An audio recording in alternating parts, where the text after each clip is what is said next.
ये क्वेश्चन है जो मेरे से ऑलमोस्ट मेरे हर सेशन में कोई ना कोई ज़रूर पूछता है, स्पेशली आप लोगों की एज ग्रुप में, कि सर आपकी सारी बातें समझ आती है लेकिन हमको ये नहीं समझ आता हम करें क्या, है ना, कि डिफरेंट क्या करें, अपने पोटेंशियल को कैसे पहचानें, कुछ अलग करें तो क्या करें। आप कहते हो अलग करो, अलग तो अलग क्या करें। तो अब हमको ढूंढना है आज मिल करके कुछ ऐसे करियर ऑप्शंस जो ज़्यादातर लोगों को या तो पता ही नहीं है, पता भी है तो उनको ये नहीं पता है कि इसकी बड़ी विजन क्या है। उनको लगता है कि हाँ इसमें कुछ नहीं पड़ा है, लेकिन हो सकता है उसमें बहुत कुछ पड़ा हो। जैसे फोटोग्राफी, अगर आप बात करोगे अपने घर वालों से या किसी से भी तो वो क्या कहेंगे, क्या करेगा फोटोग्राफी करके, पासपोर्ट साइज की फोटो खींचेगा क्या, माइंड में वही आता है। लेकिन आपके सामने एक फोटोग्राफर बैठा हुआ है। तो किसी भी फील्ड की कोई लिमिट नहीं है, बस विजन चाहिए होती है बड़ी हमको।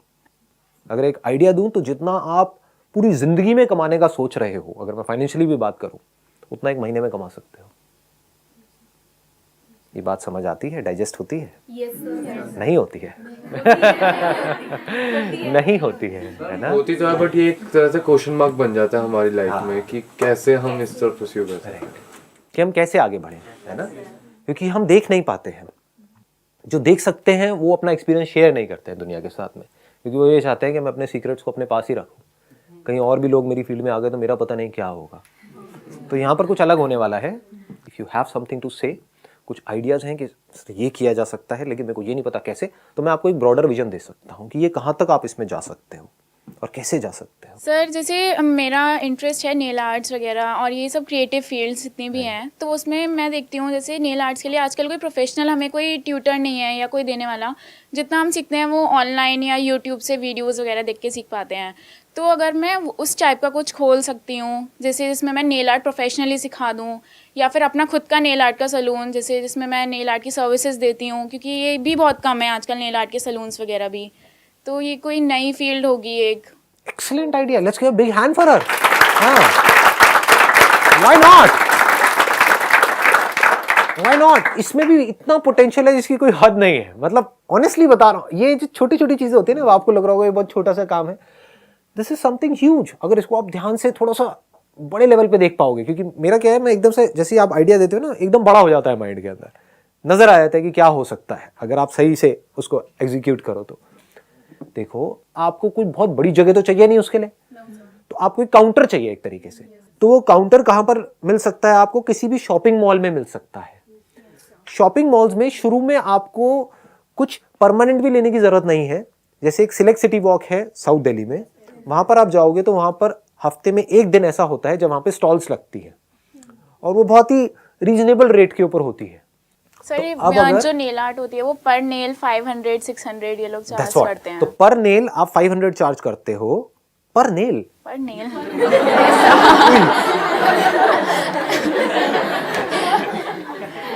मुझे भी लगा लो अपने साथ, हमें भी थोड़ा पैसा कमा दो जी। ये तो बहुत कमाई का धंधा है भाई। मतलब what you are saying is per nail 500 रुपए। Yes sir. तो अगर 10 नेल देखा जाए, 10 पे कराती है फीमेल या एक आध पे कराती है? सर 10 पे। तो दैट मीन्स 5000 रुपए हो गया इसका। और सर टो आर्ट भी होती है। हाँ, टो आर्ट भी अच्छा, टो आर्ट है वो अलग, और किसी की एक्स्ट्रा उंगली है तो अलग, जैसे ऋतिक रोशन ने। तो अब इसका मतलब, अब देखो ना, इसको कहते हैं दिमाग चलाना। अब आपने ये आइडिया दिया, अब लगाओ दिमाग कितना बड़ा हो सकता है। मतलब इट इज ह्यूज। एक प्रॉब्लम है तो अपॉर्चुनिटी भी है। प्रॉब्लम क्या है कि इसके कोई इंस्टीट्यूट नहीं है, यानी कि आपको कोई डिग्री नहीं चाहिए, कोई डिप्लोमा नहीं चाहिए, आपको सीखना है। कोई आकर के आपसे ये नहीं पूछने वाला कि आपने कहां से सीखा है। That's what I am saying. मैं सिर्फ आपकी बात नहीं कर रहा, मैं पूरे इंडिया की बात कर रहा हूं, क्योंकि अभी सिर्फ आपका आइडिया नहीं रहा, सबका हो गया है। देखो, आप भी घर जाकर के सोचोगे मैंने क्या कर दिया। अब इस लाइन में ज्यादा कंपटीशन होगा एंट्रेंस एग्जाम में। नेल आर्ट, हर जगह नेल आर्ट। देखो, और ऐसे लाखों करोड़ों प्रोफेशंस हैं अगर दिमाग खुला है किसी का तो। देखो, प्रॉब्लम के साथ में अपॉर्चुनिटी कैसे देखते हैं। नंबर 1, आपको कोई डिग्री नहीं चाहिए, कोई डिप्लोमा नहीं चाहिए, कोई एंट्रेंस क्रैक नहीं करना है, ऑनलाइन सीख सकते हो, यूट्यूब से सीख सकते हो। उसके बाद में क्या किया, आपको आजमाना है, ट्राई करना है। यानी कि कुछ ऐसा करना है कि अगर कोई आपको 500 रुपए पर नेल का दे रहा है तो दैट पर्सन शुड फील कि कुछ कमाल का है, आपकी जो स्किल है वो कमाल की है। तो वो कैसे होगी? आपको प्रैक्टिस करनी पड़ेगी, बहुत प्रैक्टिस करनी पड़ेगी। तो प्रैक्टिस कैसे करोगे? आप देखते जा रहे हो, यूट्यूब से सीखते जा रहे हो, और अपनी मदर को पकड़ा, अपनी दादी को पकड़ा, हाँ, अपनी फ्रेंड्स को पकड़ा, अपने रिलेटिव्स को पकड़ा, सबको पकड़ करके आजा बेटा, आजा आजा आजा, लगे हुए हो। मतलब जब पूरे तरीके से आपने प्रैक्टिस कर ली, 1-2 महीने तक, 3 महीने तक पूरा कॉन्फिडेंस आ गया, तो आपने क्या किया? किसी ऐसे मॉल को चूज किया जो उस पर्टिकुलर सिटी में टॉप पे है, क्योंकि ये 5,000 रुपए जो है वो हर कोई तो देगा नहीं, तो ऐसे किसी जगह पे जाना पड़ेगा जहां पे ऐसे लोग आते हों। तो वहां पे आपने क्या किया? स्टॉल लगाई, कुछ फोटोग्राफ्स वगैरह लगा दी डिजाइन की, जो भी आपने अपने एक्सपेरिमेंट करे हैं, अपनी दादी के हाथ के और मम्मी के हाथ के, ये देखो है ना। तो वो सब आपने दिखाया उनको, बताइए जी आपको कौन सा चाहिए, क्या चाहिए। अगर दिन का, पूरे दिन में पता नहीं कितने लोग वहां पर आने वाले, हजारों लोग आने वाले हैं, उसमें से सिर्फ 10 लोगों का भी आपने नेल आर्ट किया, कमाया कितना? 50,000 रुपए। बन गए एंटरप्रेन्योर। लगा क्या? इन्वेस्टमेंट कितनी हुई? अब मरे से मरा मैं कहता हूं चलो 10 नहीं भी आए पहली बार आपने जब किया, क्योंकि धीरे धीरे वर्ड ऑफ माउथ फैलता है, ठीक है ना, धीरे धीरे, एकदम से रातों रात नहीं होता। 5,000 की आपने वो स्टॉल लगाई और सिर्फ 10,000 रुपए भी वहां से आए, 5,000 भी आए, जितना लगाया उतना भी आ गया, और आप लगाते जा रहे हो, तो धीरे धीरे काम अपने आप ही बढ़ जाएगा जब वर्ड ऑफ माउथ स्प्रेड होगा। अगर आपके काम में दम है तो, जो मैं हमेशा कहता हूं ना, काम पे फोकस करो, रिजल्ट को छोड़ो। अब समझ आ रहा है क्यों बोलता हूं कि if you are doing something extraordinary, तो लोग खुद चल करके आपके पास में आएंगे ना। हाँ, आप बोलिए। ऐसा हो कि हम होम डिलीवरी पहुंचा सके, डायरेक्ट फार्मर से खरीद कर कस्टमर को प्रोवाइड कर सके, उस वजह से कस्टमर भी सेटिस्फाइड हो और फार्मर भी सेटिस्फाइड हो। Excellent, let's give a big hand for him. देखो, ऐसे सोचते हैं, अभी सुनने में आपको बड़ा छोटा सा आइडिया लग रहा होगा, बट ये कितना इंटरेस्टिंग है, मतलब इसको करने में भी कितना मजा आएगा, और इसका पोटेंशियल भी कितना ज्यादा है। इन्वेस्टमेंट कुछ भी नहीं है इसके अंदर भी। मान लो हमारे आसपास में कुछ फार्म्स हैं, 10 किलोमीटर 20 किलोमीटर दूर कुछ ऐसे एग्रीकल्चरल फार्म्स हैं, वहां पर आप गए, जा करके उनसे बात करी। बात करने में आपको जा क्या रहा है? इसको एक मूवी की तरह क्यों नहीं देखते हो? इसमें जो थ्रिल है, इसमें जो एडवेंचर है, जो मजा है, दुनिया के किसी एडवेंचर स्पोर्ट में नहीं है। मतलब कि हम हाथ पैर मार रहे हैं आगे बढ़ने के लिए, ग्रो करने के लिए। ग्रो तो करना ही है ना, कुछ तो करना ही है, अपनी लाइफ बनाने के लिए हम ट्राई कर रहे हैं। इसमें मजा है ज्यादा, या बैठ करके बस 3 घंटे तक पिक्चर देख रहे हैं और खुश होकर के बाहर आ गए हैं, यहां पता नहीं क्या हो गया। वो अपनी जगह पर है, मैं ये नहीं कह रहा मूवीज नहीं देखनी है, बट मैं ये कह रहा हूं कि this is much more entertaining. मतलब लाइफ को ऐसा बनाओ, एक बर्डन की तरह मत देखो अपनी लाइफ को, जैसा कि सब आपके आसपास में लोग और घर वाले चाहते हैं कि आप ऐसा मानो कि लाइफ एक बर्डन है, एक रेस है, कंपटीशन है, आपको ज्यादा मार्क्स लाने हैं, आपको ये करना है, आपको ऐसे मत देखो लाइफ को। ठीक है, जबरदस्ती अगर आपके ऊपर प्रेशर ज्यादा है, वो करना पड़ रहा है, करो, लेकिन साथ साथ में कुछ तो हाथ पैर मारो ना। लाइफ में आगे जाकर के ये रिग्रेट तो ना रहे कि मैंने कभी कुछ ट्राई नहीं किया। तो ये बड़ा इंटरेस्टिंग आइडिया है जो ये बोल रहे हैं। ये समझ पा रहे हो ना आप क्या है? कुछ नहीं करना है, खेतों में जाना है, लोटा लेके नहीं जाना है। क्यों जाना है? खेतों में जा करके वहां पे जो फार्मर्स हैं उनसे बात करनी है। अपने 1-2 और अगर कोई थोड़े से पागल टाइप के दोस्त हैं आपके, थोड़े मेरे टाइप के कैरेक्टर अगर आपके फ्रेंड सर्कल में है या कुछ है, उनको भी साथ में मिला लो। मतलब 2-3 दोस्त इकट्ठे हो गए, फिर वहां पर गए, वहां पर जा करके और कुछ नहीं तो देखो उन लोगों की लाइफ क्या है। स्कूल्स में होता नहीं है कि आपको ले करके जाते हैं इंडस्ट्री दिखाने के लिए, तो यही सोच लो कि मैं काम करने के लिए या बिजनेस करने के लिए नहीं जा रही हूँ। डोंट थिंक कि मैं बिजनेस कर रही हूँ या बिजनेस कर रहा हूँ, मैं कुछ सीखने के लिए जा रहा हूँ। इसमें मजा आएगा या नहीं आएगा? आप किसको ऑब्जर्व कर रहे हो, किसको स्टडी कर रहे हो? लाइफ को स्टडी कर रहे हो, कितना कुछ सीखने को मिलेगा। आप उनसे बात कर सकते हो कि आप 20 रुपए का बेच रहे हो और मार्केट में वो जो हमारे घर के पास में दुकान वाला है वो 100 रुपए का बेच रहा है, ये हो क्या रहा है? तो बताएगा देखो जी ये पूरा का पूरा सिस्टम है। तो उनको आप बोलो कि अगर थोड़ा बहुत मुझे अपने घर के लिए चाहिए तो आपसे ले सकता हूं। आपके घर वाले भी खुश। आपकी माँ को और क्या चाहिए? हाँ, सब्जी वाले से 5-5 रुपए के लिए पीछे लड़ती है। तो फिर आपने अपने पहले घर के लिए लिया, फिर बोला कि मेरे को अपने पड़ोसी के लिए भी चाहिए। पड़ोसी भी आपके पास आएंगे लाइन लगा करके, क्योंकि पैसे बचाना किसको नहीं अच्छा लगता है, और वो भी फ्रेश वहां से आ रहा है डायरेक्ट, बीच में कोई चैनल नहीं है। तो अब ये काम आपको चलाना नहीं पड़ेगा, ये अपने आप ही चल जाएगा वर्ड ऑफ माउथ से। आपकी मदर के पेट में बात पचेगी कि अरे तुम कहाँ ये 100 रुपए का लेते हो? मेरा बेटा तो 20-20 रुपए में ला रहा है। हाँ, तो पूरे आपके ब्लॉक में बात फैल जाएगी। आपका अपार्टमेंट है, जो भी है, जहां पर भी आप रहते हो, वहां पर बात फैल जाएगी। तो अब आपको उनके पास नहीं जाना पड़ेगा, वो खुद चल करके आपके पास में आएंगे कि बेटा हमारे लिए भी जरा कुछ कर दो। तो आपने वहां पर उस बंदे से लेना शुरू कर दिया, थोड़ा प्रॉफिट उसको भी देना शुरू कर दिया। उसको बोला देख तू मार्केट में 20 रुपए का बेच रहा है, मैं तेरे से 30 का लूंगा। तो वो भी खुश। उसको बोलो कि मेरे को क्वालिटी बढ़िया चाहिए, जो सड़ा हुआ माल है वो मार्केट में दे, और जो तेरा बेस्ट माल है वो मुझे दे, मैं तुझे 30 रुपए दूंगा। और आपने ऑनेस्टली बता दिया कि देखो मैं 30 रुपए का पीछे से लेती हूं। कोई झूठ बोलने की जरूरत नहीं है लाइफ में, आगे बढ़ने के लिए कोई घपला करने की जरूरत नहीं है। आपने ईमानदारी से बता दी कि मैं वहां से 30 रुपए का लेकर के आती हूं या आता हूं, और इसमें मेरा इतना खर्चा होता है, इतना मैं अपने पास में रखता हूं इसके अंदर। बट आप अगर देखोगे तो आपको मार्केट से सस्ता ही मिल रहा है। अगर वो कहते हैं कि नहीं इसे कम में दे दो, तो बोलो आप डायरेक्ट जाकर के ले लो। देखो ईमानदारी में बड़ी ताकत है। अभी आप लोगों को पता नहीं है ईमानदारी की ताकत क्या है। Honesty is the best policy. इस तरह से आप कितना ग्रो कर सकते हो, बताओ ऊपर की लिमिट क्या है, पोटेंशियल क्या है। क्या कभी भी ऐसा होगा कि वो लोग जो घरों में जहां पर आप सप्लाई कर रहे हो, वो लोग सब्जियां खाना बंद कर देंगे, खाना खाना बंद कर देंगे? पॉसिबल है? इम्पॉसिबल। तो आपका बिजनेस कभी भी बंद हो सकता है, कम हो सकता है, या बढ़ना ही बढ़ना है फ्यूचर में? बढ़ना ही बढ़ना है। कंपटीशन क्या है इस बिजनेस के अंदर आपके लिए? जीरो। क्यों? क्योंकि खच्चरों की ऐसी सोच है ही नहीं। लोग वही करेंगे जो सब कर रहे हैं। आप अकेले दिख रहे होगे दूर दूर तक जो ऐसा कुछ कर रहे होगे, इस वीडियो के बावजूद। देख रहे हो, ये कड़वा सच है। अलग करने का दम होता नहीं है लोगों के अंदर।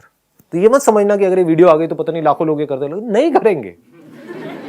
वो वही अपनी गवर्नमेंट जॉब की तैयारी करेंगे, सरकारी नौकरी, सरकारी नौकरी, सरकारी नौकरी। एसएससी, सॉरी एसएससी, हाँ वही गवर्नमेंट जॉब्स के लिए रेस लगी हुई है। कितने लोग अप्लाई कर रहे हैं? 10 लाख 20 लाख। जॉब कितनों को मिलती है? 3000 4000। भागो इस रेस में। क्यों? क्योंकि हमारे घर वाले भी कह रहे हैं भागो, और सब भाग रहे हैं तो मैं भी भाग रहा हूं, तो मुझे बड़ा अच्छा लग रहा है ये करके। बट अगर एक्चुअल में आपको एक ढंग की लाइफ चाहिए तो ऐसी सोच चाहिए जिस सोच की मैं बात कर रहा हूं। Please have a seat. एक बहुत बड़ी बात आपको यहां पर बताता हूं, अगर आप जेन्युइनली कुछ ऐसा कर गए तो ये मत समझना आप सिर्फ अपने लिए कुछ कर रहे हो। आप लाखों जो इंडिया में स्टूडेंट्स हैं, या जो और आपके जैसे लोग हैं जिनको समझ नहीं आ रहा है हम क्या करें, उनके लिए एक ऐसा दरवाजा खोल रहे हो जिसके बारे में अभी किसी को पता ही नहीं है। क्योंकि ऐसे ही एग्जाम्पल्स हमको चाहिए एक्चुअल में सोसाइटी के अंदर। ऐसे हीरो नहीं चाहिए AIR1, समझ गए? उनको हीरो बनाया जा रहा है। न्यूज़पेपर्स के अंदर उनकी फोटोग्राफ दी जा रही है, जिसको देख देख करके आपके पेरेंट भी चमक रहे हैं कि ये क्या है। हाँ, आपको सपने आ रहे हैं मेरी भी AIR बनाएगी। ऐसे हीरो चाहिए सोसाइटी को, या ऐसे जैसे कि अभी यहां पर डिस्कशन चल रही है? हीरो तो आप बन ही जाओगे, क्योंकि चढ़ते सूरज को सलाम है, पैसे को सलाम है। अगर आप यहां से फाइनेंशियली सक्सेसफुल हुए तो आपकी फैमिली में, आपके फ्रेंड सर्कल में आपका एग्जाम्पल दिया जाएगा बाकी सबको। तो अगर आपने रेस से कुछ अलग किया और फिर आपका एग्जाम्पल दे रहे हैं इस दुनिया में, तो आप एक असली हीरो हो। You are the real hero. समझ गए ना? क्योंकि आप रास्ते खोल रहे हो इस दुनिया के लिए, अनएम्प्लॉयमेंट को एम्प्लॉयमेंट में कन्वर्ट कर रहे हो, अलग अलग रास्ते खोल करके। तो बनना है तो ऐसे बनो। समझ गए? सर, हम कुछ नया ट्राई करते हैं, फेल हो जाते हैं, फिर कुछ नया ट्राई करते हैं, फिर फेल हो जाते हैं। तो सर थर्ड टाइम तो हम ये सोचेंगे कि हम ये आइडिया ड्रॉप कर देते हैं, या फिर किसी और आइडिया के बारे में सोचते हैं। ये तो कन्वेंशनल पाथ पर भी है या वहां पर नहीं है? वहां पे ज्यादा है। यहां पर फेलियर होने के चांसेस है क्या? पहले तो आप मुझे ये समझा दो। ये जैसे किसान वाला एक एग्जांपल था, सिंपल सा फार्मर वाला। यहां पर फेलियर का मतलब क्या है? फेल हो सकते हो, चाहो भी तो नहीं हो सकते। गए उस बंदे के पास में, उसकी थोड़ी बहुत फोटो खींची, उससे बात करी, यहां पर फेलियर है कहां? उससे जा करके थोड़ी सी उसकी खेतों में से वो वैसे ही दे देगा आपको सब्जी। आप उसके पास गए हो तो वैसे ही दे देंगे, लो 2-4 किलो ले जाओ फ्री में। तो आप तो वहां पे वैसे ही सक्सेसफुल हो गए, फ्री में माल आ गया आपके घर में। हाँ, तो फेल हो गए कहां? मैंने अब तक जो भी एग्जांपल्स दिए, वहां पर कितने की इन्वेस्टमेंट है? 1 लाख रुपए की, 2 लाख की, 5 लाख की। आपको एक एंट्रेंस को क्रैक करना है, वहां पर कितने की इन्वेस्टमेंट है? लाखों। वहां पर फेलियर होने के चांसेस क्या है? 90%, 95%, 99%। यहां पर इन्वेस्टमेंट क्या है? जो भी अब तक हमारा डिस्कशन हुआ है, 0। सक्सेसफुल होने के चांसेस क्या हैं? 90%, 95%, 99%, सच है झूठ है, 100 भी छोड़ दो, 90%। इसको समझदारी कहेंगे। ये जो पूरी दुनिया आपको कह रही है करने के लिए, फिर भी आप वो कर रहे हो प्रेशर की वजह से, डर की वजह से, उसको समझदारी Somebody कहेंगे। wants to really go for a competition exam or IS or something like that, but nobody is forcing that person, but that person really wants to do that. So then, वजह क्या है करने की? so society, same thing. Excellent point, इन्होंने बहुत अच्छा point बोला है यहाँ पर कि अगर कोई इन कॉम्पिटिटिव एग्जाम्स में जाना चाहता है या चाहती है, इसलिए नहीं कि मुझे इसको क्रैक करना है और मुझे सेफ्टी चाहिए, सिक्योरिटी चाहिए, क्योंकि 90% लोगों को यही चाहिए, उनको कंट्रीब्यूट नहीं करना है सोसाइटी को। बट अगर अंदर से आपके आ रहा है कि मुझे मान लो ये ऑफिसर बनना है, इसको क्रैक करके, सिविल सर्विसेज को क्रैक करके, और जेन्युइनली कुछ चेंज लेकर के आना है सोसाइटी के अंदर, then hats off to you. But अगर एक्चुअल में ये है, तो अभी आप बोल रहे हो ये है, लेकिन एक्चुअल में कुछ और ही है, समझ गए ना? एक्चुअल में ये है कि अगर मैं ये कर गई तो कितना मजा आएगा, बत्ती वाली गाड़ी मिलेगी, समझ गए? लाइफ सेट है, मेरे को घर मिलेगा, मेरे को इतनी सैलरी मिलेगी, उसके बाद में पेंशन भी मिलेगी, मेरे घर वाले कितने खुश हो जाएंगे।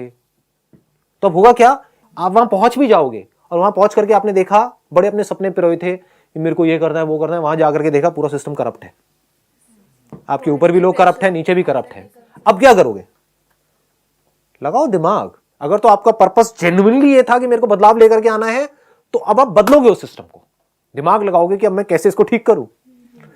अगर फोकस ही यही था जो सारे घर वाले आपके दिमाग में भर रहे हैं, सरकारी नौकरी, सरकारी नौकरी, सरकारी नौकरी, तो क्या होगा, जैसे ही वो आपको नौकरी मिल जाएगी, सक्सेस आपके दिमाग पे चढ़ जाएगी और उस नौकरी को खोने का डर आपके ऊपर इतना हावी हो जाएगा कि अगर वहां पर करप्शन है और आपने अपने घर वालों से बात भी करी, घर वाले क्या कहेंगे, तो अपने काम से काम रख। Sometimes it happens कि हम जैसे जो पॉलिटिकल के अगेंस्ट नहीं जा सकते, बिकॉज जो सिविल सर्वेंट्स होते हैं वो नहीं जा सकते, तो वो भी येस और नो, मतलब they work according to them. तो फिर मत करो वो काम, एज सिंपल एज दैट। आपको कठपुतली बनना है, वही मैं पूछ रहा हूं, इसको ध्यान से समझना मैं क्या कह रहा हूं। If you are taking that job of social welfare, if that is your motive, तैयार होकर के जाना कि ये तो फिर एक लड़ाई है, it's not a cake walk. क्या वहां जाओगे और एकदम से आपको सब कुछ अच्छा अच्छा अच्छा अच्छा होने लग जाएगा, या आपके आसपास में ऊपर लोग बैठे होंगे, जाओ भला करो दुनिया का। ऐसा नहीं होगा। दुनिया मरती है, मर जाए, हमारी जेब में पैसा आना चाहिए। तब अगर आपके अंदर ये वैल्यूज होंगी, आपकी लाइफ का पर्पस ये होगा कि मुझे बदलाव लाना है, तो आप पहले से ही माइंड मेकअप करके गए हो कि मुझे इस एग्जामिनेशन को क्रैक करना है, अंदर जाना है, और जो होगा देखा जाएगा। इस तरह से आप चल रहे हो तो हैट्स ऑफ टू यू। नहीं तो कठपुतली हो, क्या कर रहे हो, अपनी ईगो को सेटिस्फाई कर रहे हो। अल्टीमेटली एक लाइबिलिटी हो हमारी कंट्री के ऊपर, सोसाइटी के ऊपर। एक ऐसा बंदा जो सरकारी इस मशीनरी में फिट हुआ पड़ा है लेकिन अपना काम ढंग से नहीं कर रहा है, वो हम लोगों के लिए अच्छा है, बुरा है? बुरा है। हम उसको दुआएं देंगे, बददुआएं देंगे, तो आपको भी बददुआएं मिलने वाली है। इस शर्मिंदगी के साथ जी सकते हो तो बहुत बढ़िया, जीते रहो। शीशे में अपने आप को देखो, हाँ मैं तो ये हूं, मैं तो वो हूं, क्या हो, बददुआ मिल रही है 125 करोड़ लोगों की आपको, सच है ये। तो आपको ये होना चाहिए कि मैंने अपनी लाइफ में क्या किया, ये नहीं कि क्या अचीव किया। अचीव समझ गए ना किस वे में? नौकरी अचीव करी, घर अचीव किया, गाड़ी अचीव करी, ये पैसा अचीव किया, ये वो, ये सब कचरा है, कुछ नहीं है। मैं इसमें इंटरेस्टेड हूं आपने अपनी लाइफ में क्या काम किया। जैसे ही वहां आप उसमें जाओगे, आपकी वो जॉब लगी जो ड्रीम है आपके पेरेंट्स की, तो आपको इतना बड़ा हीरो बना दिया जाएगा जिसकी कोई हद नहीं है। कहां कहां तक लड्डू बटेंगे आप सोच भी नहीं सकते। तो उनकी नजर में क्या हुआ, आपकी लाइफ का जो मकसद था वो पूरा हो गया, जबकि एक्चुअल में कुछ भी नहीं हुआ है। अभी आपने किया ही क्या है, अभी तो काम शुरू हुआ है और आपको लग रहा है काम खत्म हो गया। इसीलिए हमारी कंट्री का ऐसा हाल है। अपब्रिंगिंग ही गलत है, वैल्यूज ही गलत है, हीरो गलत लोगों को बनाया जा रहा है। हीरो बनाना चाहिए उसको, अगर आप एक गवर्नमेंट जॉब में गए, आपने क्या किया, क्या आपने इंपैक्ट डाला इस सोसाइटी के ऊपर, क्या काम किया, चेंज क्या लेकर के आए, हैव यू चेंज समथिंग। चाहे आप एक, जरूरी नहीं आपको कोई बहुत बड़ा चेंज लेकर के आना है। आप एक गवर्नमेंट स्कूल के टीचर हो, तो आपने ये ठान लिया कि मुझे बाकियों का नहीं पता, लेकिन मेरे कॉन्टैक्ट में जो बच्चे आएंगे, ये 50 बच्चे हैं मेरे कॉन्टैक्ट में, हर साल ये 50 नए बच्चे मेरे कॉन्टैक्ट में आएंगे, इनकी लाइफ तो मैं बदल दूंगी। इनके एक एक के साथ में बैठूंगी और कोशिश करूंगी किसी भी तरह से ये अपने पोटेंशियल को पहचान सके, और कुछ नहीं तो इनको अप्रिशिएट करूंगी। वो भी बहुत बड़ी चीज होती है। एक बच्चे के लिए अप्रिसिएशन से बड़ा कुछ होता नहीं है, वो लाइफ को ऐसे चेंज कर देता है। स्कूल टाइम में मेरी एक मॉरल साइंस की टीचर थी, उसने पता नहीं क्या, मैं तो थका हुआ स्टूडेंट था, वैसे ही उसने बोल दिया क्लास के सामने कि संदीप तुम बहुत आगे जाओगे लाइफ में। मुझे अभी तक याद है वो बात। आपको भी याद होंगी अपनी ऐसे कोई ना कोई टीचर्स जिसने आपको कुछ अच्छा बोला, और वो भी याद होंगी जो मारते थे पीटते थे। मैं ये तक सोचता था स्कूल में कि जब मैं निकल जाऊंगा ना स्कूल से तो मर्डर करूंगा। तो टीचर्स भी बहुत मारती थी, बहुत पिटाई थी मैंने सोचा था, अब हंसी आती है अपने आप में। सही में सोचता था कैसे मारूंगा बाहर निकल कर, मूवीज तो देखता ही था ना। तो अब आपको देखना है आपको कैसा बनना है। इससे होता क्या है, हमको अंदर से सेटिस्फैक्शन मिलती है। यही लाइफ का पर्पस है और कुछ नहीं है। क्लियर हो गया ना? तो मैं ये नहीं कह रहा ये करना है वो करना है, purpose must be clear. Purpose must not be money, purpose must not be security, purpose must not be कि मुझे ये पोजीशन चाहिए, मुझे ये रैंक चाहिए। That must not be the target, that must not be the purpose. वो purpose ही गलत है। Purpose must not be job, purpose must be कि इस जॉब के थ्रू मैं क्या करने वाली हूं, और फिर अपना गोल बनाना है और फिर वहां पर अपना 100% लगा देना है, तब मजा आएगा खेल में।